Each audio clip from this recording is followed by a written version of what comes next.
Hello and welcome to this week's episode of Hashtag Leadership, What's on Your Mind. Remember, we're a podcast to make you stop and think about your leadership journey, and we're going to add value by speaking to amazing guests with amazing stories and experts in their field. So we're speaking to Tommy Gentleman today. How are you doing, Tommy? You okay? Stuart, thank you so much for having me. I'm great. I'm really excited to be talking to you today. Thank you for having me. Good. So we've known each other for a couple of years now. I met Tommy at the Best You Expo where you were rocking your stuff, and it really caught my eye because I was there to see what people in what I was wanting to step into were doing, and the ones that were doing it right and the ones that I didn't resonate with. And you were definitely one of the people that caught my eye, and we've kept in contact ever since. So Tommy, as I hit the 20-minute timer, just for the people who don't know you, just introduce yourself and tell us a little bit about who you are and what you do. Thanks, Stuart. Again, thank you for having me. I really appreciate being here. So I am Tommy Gentleman. Yes, that is my real name. Not so great at school, but definitely good now because it does mean that I get remembered quite easily and found easily as well on social media. I am the CEO and founder of a digital marketing agency called Tide 55. And this company was set up in the first lockdown from my garage back in May 2020. And it only happened because I had the time and space to be able to evaluate what it is I wanted to do, where my passions were, and what I wanted my future to be. Because at the time, I was solely coaching and owning a gym. You know, that was my job back then. But I think it's very interesting, and I don't want to kind of go on about this too much because you're in charge of the questions here. But I think we as entrepreneurs need to love what we do for as long as we love doing it. And I think I'd just fallen out of love a little bit with what I was doing. And so I had to follow the passion. What was it that I wanted to fall in love with? And that ended up being digital marketing. And that's why I'm here now in our new office with a team of 5 that's soon to be 7, doing what we do, helping business owners be more successful and happier and less stressed out, because the world's a better place when that's the case. Yeah, amazing. And we were just chatting before we came on, weren't we, about both our sort of starter journeys go back to sport, don't they? And the fact that you've got the gym, I've still got a sideline of personal training boot camps and stuff. And you're right, it's kind of like the main passion maybe goes, but we both kind of still want to have a little bit of a kind of like keep our eye on the ball and keep, because that's still our passion on the side as well. Yeah, I think it's all about the helping others to feel happy and help them grow and help them succeed. And it just happens to be that fitness is essentially perhaps the most accessible vehicle to make that happen. So when you're going and thinking about what it is you want to do, for you when you came out of the military, for me when I came out of college, it's like, well, I want to help people to feel fit and healthy. So, but the helping of the people is the key thing. So then when you do the task, which is the fitness training, it then starts to open up as to what other ways could I help people? And then for me, it was with mindset, using NLP and life coaching, building a business on that. For you, it's what you've done here with Star Development UK, and as you're growing into your role with that and doing all the great things that you're doing. And so, yeah, I think fitness just happens to be the most accessible vehicle, which is often the first step for people who are fired up by the result of helping others. And for us now, it's, as I said, it's business owners helping them sleep better at night because they know they've got less to worry about. Their business is growing. They're working with an agency they can trust, and everyone's happier as a result of that. Yeah, amazing. So hashtag leadership, what's on your mind? What comes to mind when you hear the word leadership, the umbrella term, the label? What comes to your mind? Do you know what? I can't shake off the word responsibility. I just can't shake it off. I want to say courage, commitment, confidence. I think those things are all important, by the way, and all very much part of it. And I'm gutted that responsibility doesn't begin with the letter C, because then it would make more sense, maybe as a cool little thing. But I think responsibility is it. There's nowhere to look. When you're a leader, you can collaborate and you can sit across the table with fellow leaders and comrades and people who are kind of on your side. But ultimately, when something happens, which is great, you look in the mirror and you go, yeah, cool. When something happens and it's not great, you still got to look in the mirror and go, yeah, cool, because there's nowhere else to look. And so responsibility is absolutely essential for any kind of leadership role, I think. And if you're not willing to be responsible and to take it, win or lose, then I think you've got a problem as a leader. So I can't shake that word off, Stu. I think it's about responsibility. Amazing. That's awesome. So, staying with your journey, you personally, whether it's on reflection or whether there was a light bulb moment at the time and you realized it, when did your leadership journey start? How far back are we going? To be honest with you, it's quite funny. I was in Spain. I remember the exact moment. Family holiday, campsite. I was the oldest of the kids. I was 17 at the time, and the rest of them were sort of 15, 14, my cousins and their friends. And, we had a couple of shandies, and one of the younger lads had sort of took a bit of a turn for the worse. And so I picked him up and sort of carried him back to his mum and dad's tent. And I sort of woke his dad up and I was like, I'm really sorry, Mark, but like Kai's here and he's had a couple of beers and he's a little bit ill.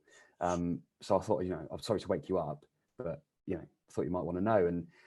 And he thanked me. But then the next day he came and made a beeline for me and he said, you're going to go far in life.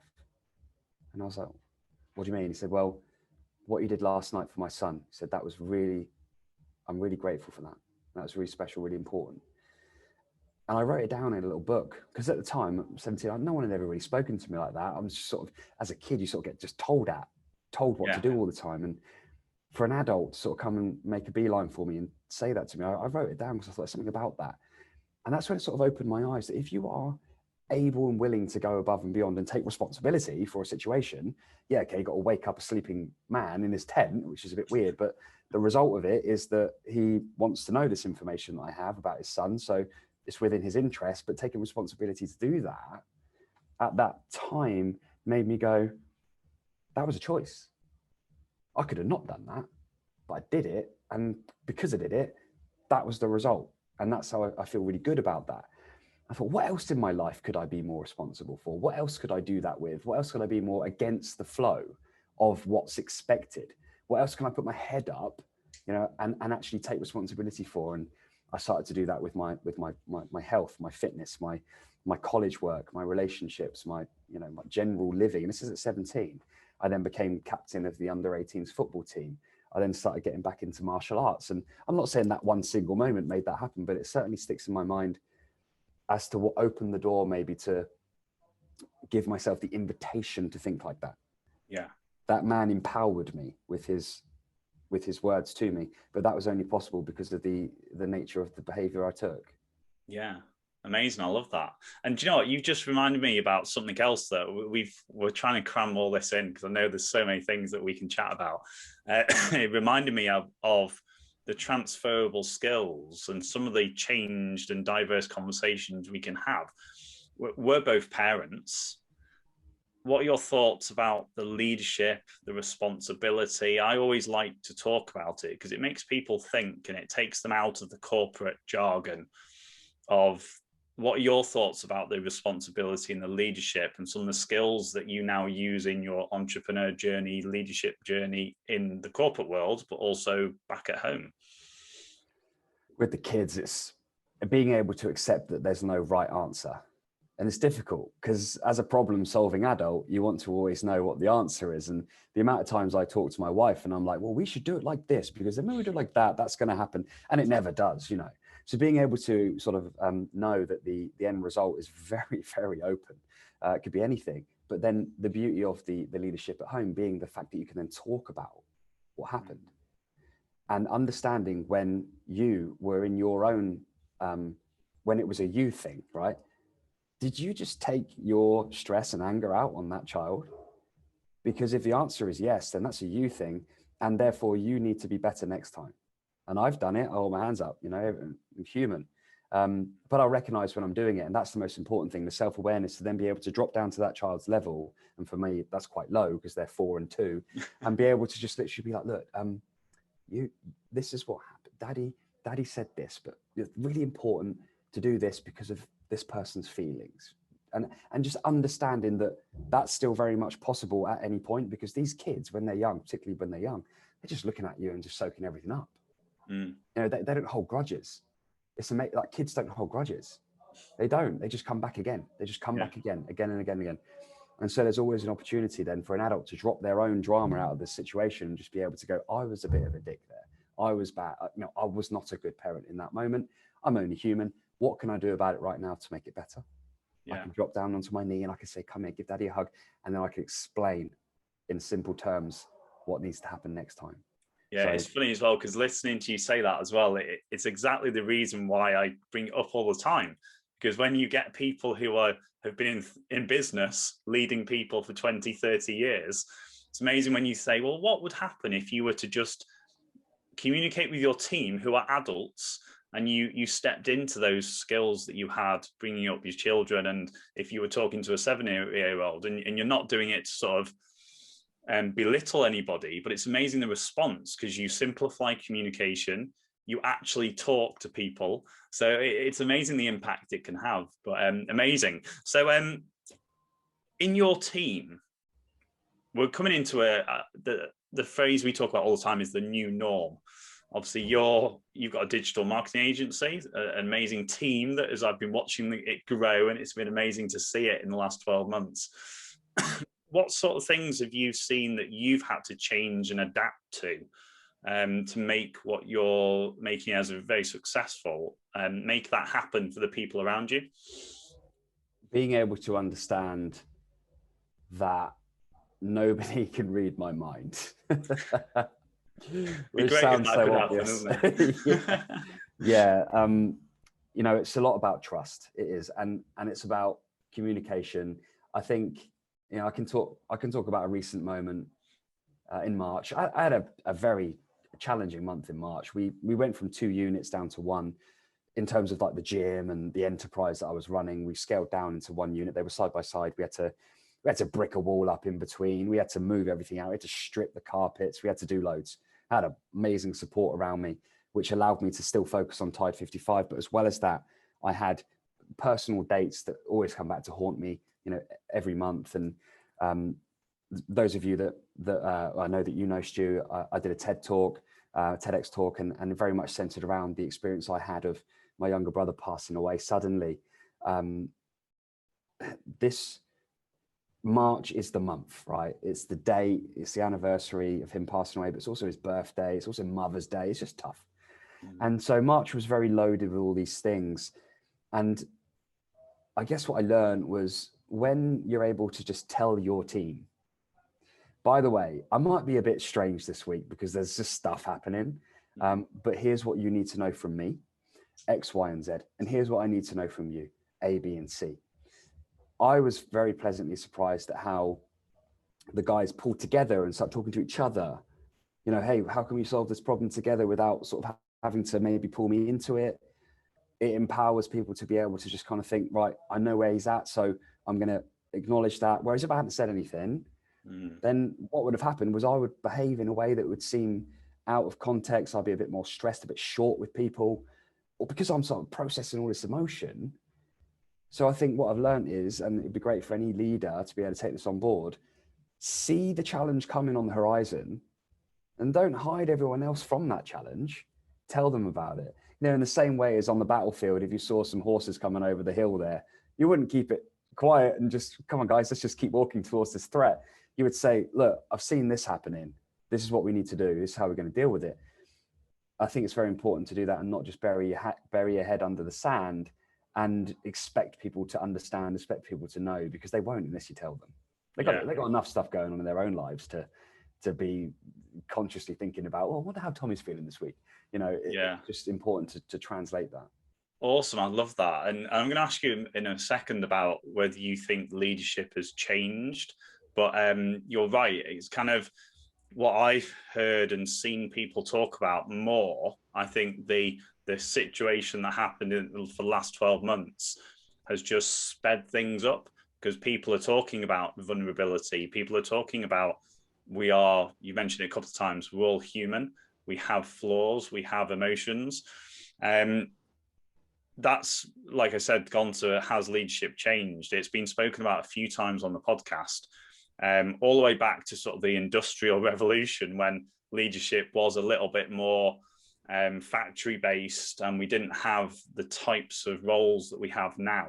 What are your thoughts on that? And have you in your time seen your leadership change, or the bigger picture of leadership change? Yeah, I think every leader knows their weakness. or weaknesses. And so like, you can't ignore those. I think it's the change that's happened is in the recruitment of who it is that's following you. Essentially, we're talking about leadership, leading somebody and someone that's standing side by side, shoulder to shoulder with you in your team. I think it's just different, and that's okay. Some people gravitate towards certain leaders in the time that we're in. Certain leaders will say certain things that will resonate with people, and that's where they'll want to be. That's who they'll want to believe in. It's who they want to confide in and stand shoulder to shoulder with. You can't be everything to everyone. And so it's in the recruitment process, it's understanding if you're not, business needs certain personalities to work. And as the leader, if you're not the person that you think is going to inspire the person that you're talking to in a job interview or whatever, then you need to have a game plan for that. So I have other personalities around me that I know I can say, hey, look, this is the person that you're going to be talking to on a daily basis. Because if it was me, I'd freak them out. I'd mess with their head because I'm the wrong personality. The way I work would just piss them off. So there are other people that I can like buddy people up with to make it an easier flow for everybody. So I think it has changed, but I think leaders need to understand not to get too sensitive about it. And one thing that perhaps would be useful as well to add is there's a fine line. I think it's maybe a bit controversial. I think there's a fine line between having a softer approach to everything and misery loves company.